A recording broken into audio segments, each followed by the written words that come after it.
Yeah. Not a bad thing. Good to see you, Joey. Guys, thank you. You didn't have to. Start out with a first question, Don. Don Gamble, Rapping on Racing.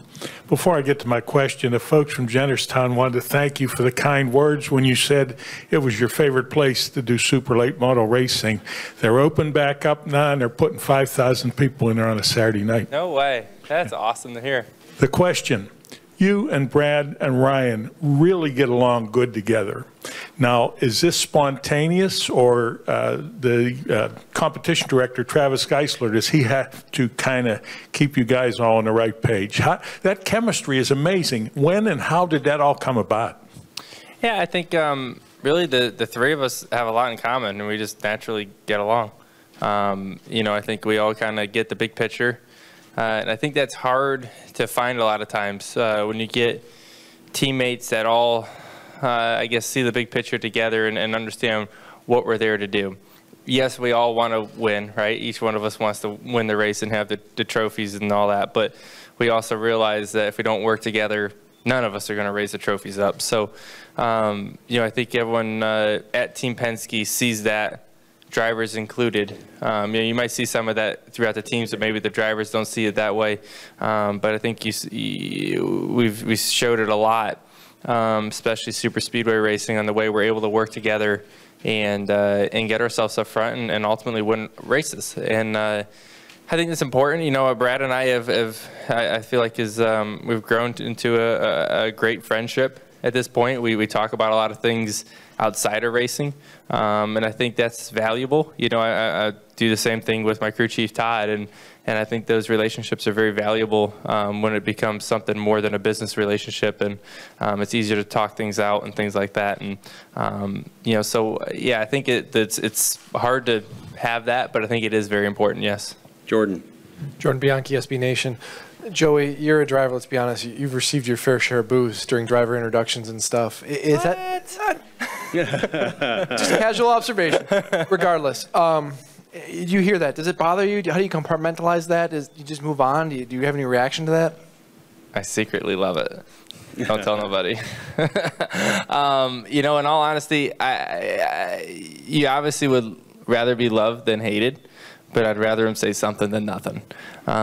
So, in all honesty, Martinsville is the racetrack that I think they dislike me the most. I can tell usually by the pickup truck ride, I can count as many birds as I get.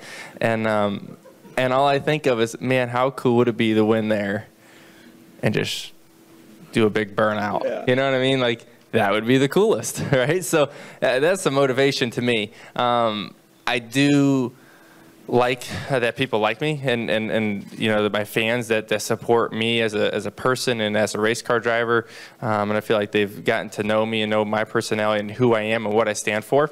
But I also respect that some people don't, and that's okay. I am who I am. I'm not going to change anything. And I appreciate the passion that our fans have. Love it or hate it, love or hate me, they have passion. And I think that's very important in sports. You see that in football, you see it in baseball, basketball. You have a team you like, and then you have a few teams you really dislike. That's part of it, and I think that's good. It's healthy for a sport. So to answer your question, as long as they're making noise.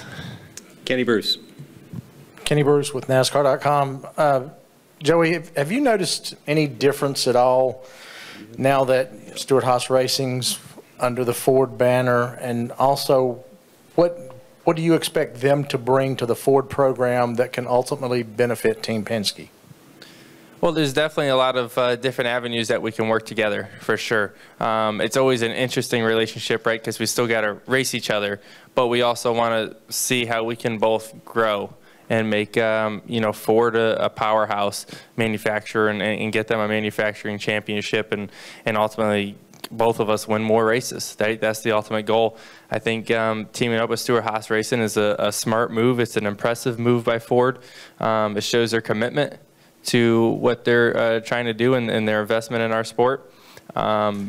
I think there is a lot of different avenues that we can all work together, and we've talked about a lot of different things. There's been communication, and some things are already on their way. So, it'll be interesting to kind of see how that relationship grows over the next few years and kind of see how that all works out. But so far, it's so good. I think, as far as the drivers over there, I get along with them.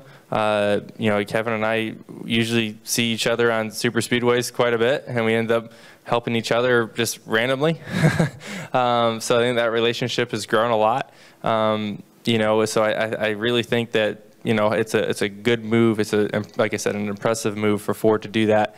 And I look forward to seeing what they can bring this year. Barry. Communication between SHR and Team Penske or SHR Ford? Both. I think it's some directly, and then there's obviously some probably within Ford trying to, obviously Ford wants us all to work together as much as we can, but like I said, we still have to race each other, so there's that line there that we can trade out some assets. Barry. Barry, Richmond Piedmont Broadcasting Corporation, WAKG.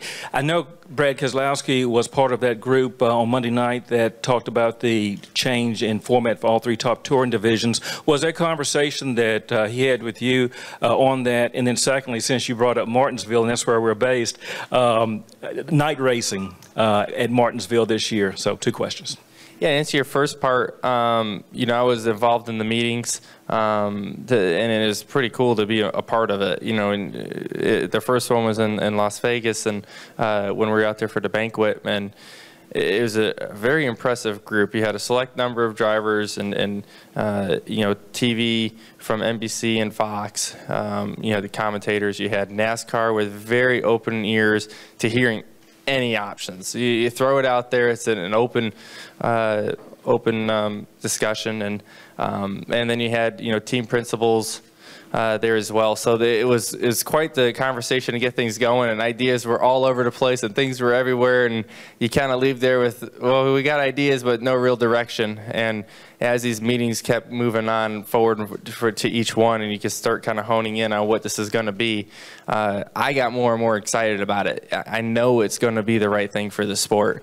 It is, it's what the sport needs, right? We're going to, every lap just became way more important. Every race became way more important.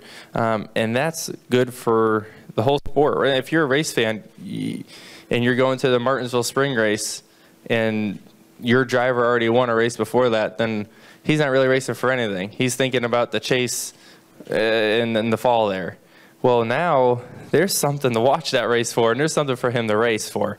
So I think, the way this whole format is structured is for a reason. And it's for a reason for everyone to race hard and put on a great race for our fans.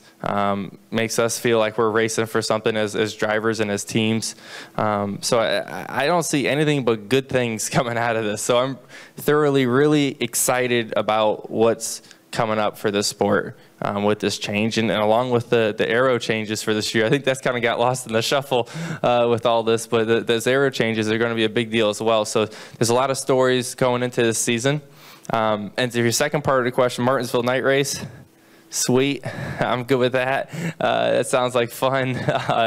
Short track racing under the lights is hard to beat. I don't know if that's what we're doing. Are we doing that? I haven't heard that. I know they have lights, so they're racing something under the lights there. I don't know what it is. That looks like late models. Huh? Late model race? Yeah. Oh, okay, cool. We'll go to Hill, and we'll hope to go to Tyler. Yeah, Hill Overton, WIXC Radio. Joey, given that you had a championship caliber car and team each of the last 2 seasons, in my opinion, you could have won a championship either of those years easily. But going into this year with a new format, the points paying situation during the first 2 segments, does this play to your advantage, or would you rather see it remain like it was? It plays to the person's advantage that takes the opportunity that's ahead of them. There's a lot of opportunity when there's change. Brad says that's the best. And, I think when there's change like this, the first person that figures it out is going to have a huge advantage. And right now, with the way the new format is, if you can get some bonus points up in the beginning of the year and set yourself up good, that's going to help you get all the way to Homestead and get into that championship force. So figuring out early is going to be key. For me, I have one gear, man. It's wide open. So it doesn't really change the way I race as a driver, but as a team and how Todd's going to have to call these races is obviously going to be different. And that's going to be interesting to see how that evolves throughout all the races and throughout the season and what everyone's trying to do. That's what's going to be very interesting. And it will affect some drivers as well to where they're going to be racing with more intensity and making more risks. And I think it's all puts on for a better race, in my opinion. Well, we appreciate you sharing all that with us. We don't have a caution clock, but we got a 10-minute clock. We got to move you on. I talk too much. All right. Thank you, guys. You did well.